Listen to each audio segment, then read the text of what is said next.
देख रहे हैं फवाद चौधरी हैं, उधर आप जानते हैं राहुल गांधी और अरविंद केजरीवाल। लेकिन पाकिस्तान इस वक्त प्रधानमंत्री नरेंद्र मोदी को हराने के लिए दुआएं कर रहा है और इसी कड़ी में विपक्ष के नेताओं के प्रति पाकिस्तान का जो प्रेम है वो भी सवालों के घेरे में है। पाकिस्तान के पूर्व मंत्री फवाद चौधरी ये कह रहे हैं कि अगर राहुल गांधी प्रधानमंत्री मोदी को हराते हैं तो उनकी दुआएं राहुल गांधी के साथ है। अब सवाल ये खड़ा हो रहा है कि प्रधानमंत्री नरेंद्र मोदी जो लगातार ये कहते रहे हैं कि विपक्ष की पाकिस्तान के साथ साठगांठ है, तो क्या ये आरोप सही है? सवाल ये भी है कि आखिरकार इतना समर्थन क्यों कर रहे हैं फवाद चौधरी? इस रिपोर्ट में आपको दिखाते हैं।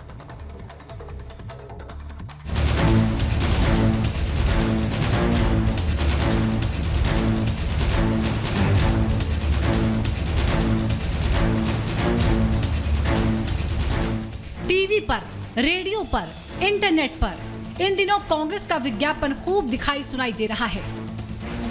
हर विज्ञापन के जरिए ये दावा किया जा रहा है कि अगर कांग्रेस सत्ता में आई तो हालात बदल जाएंगे। मगर सवाल ये है कि हालात किसके लिए बदलेंगे, हिंदुस्तान के लिए या पाकिस्तान के लिए?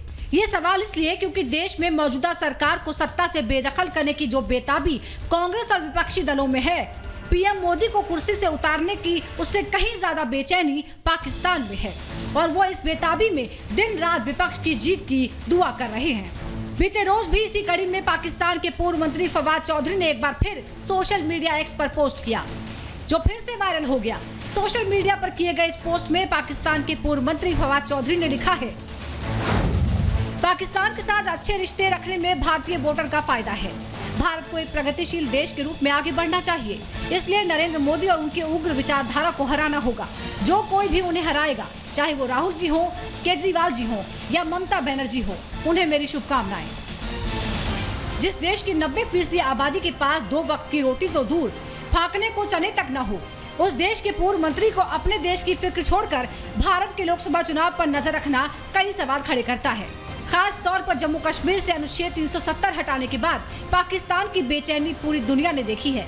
लेकिन जिस तरह से वो पीएम मोदी की हार के सपने देख रहा है और विपक्षी नेताओं की जीत की दुआ कर रहा है, वो कई सवाल खड़े करती है।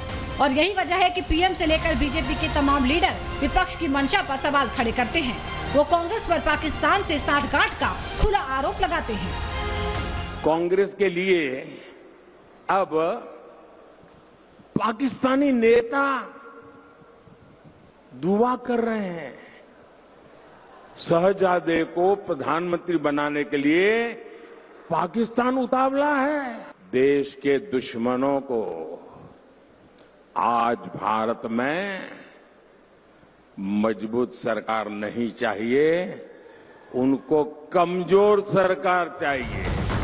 ऐसा नहीं है कि फवाद चौधरी की पीएम मोदी को लेकर ये नफरत और विपक्ष के प्रति प्रेम पहली बार दिखा है। इससे पहले भी पाकिस्तान का ये पूर्व मंत्री हिंदू विरोध के मुद्दे पर विपक्ष को सपोर्ट करने का खुलेआम ऐलान कर चुका है। कश्मीर हो या हिंदुस्तान के अंदर बाकी जो मुसलमान हो, इस वक्त जिस किस्म की कट्टरपंथी आइडियोलॉजी का सामना कर रहे हैं, जिस किस्म के जुल्म और तशद्दुद का सामना कर रहे हैं, वहां की जो बाकी मिनॉरिटीज जिस किस्म की इस वक्त हालात का सामना कर रही हैं, ये बहुत जरूरी है कि नरेंद्र मोदी इलेक्शन में शिकस्त खाएं और पाकिस्तान में हर शख्स ये चाहता है कि नरेंद्र मोदी ये शिकस्त खाएं। कुछ दिन पहले भी फवाद चौधरी ने सोशल मीडिया एक्स पर पोस्ट करते हुए अमेठी से चुनाव लड़ रही केंद्रीय मंत्री स्मृति ईरानी के हारने की दुआ मांगी थी।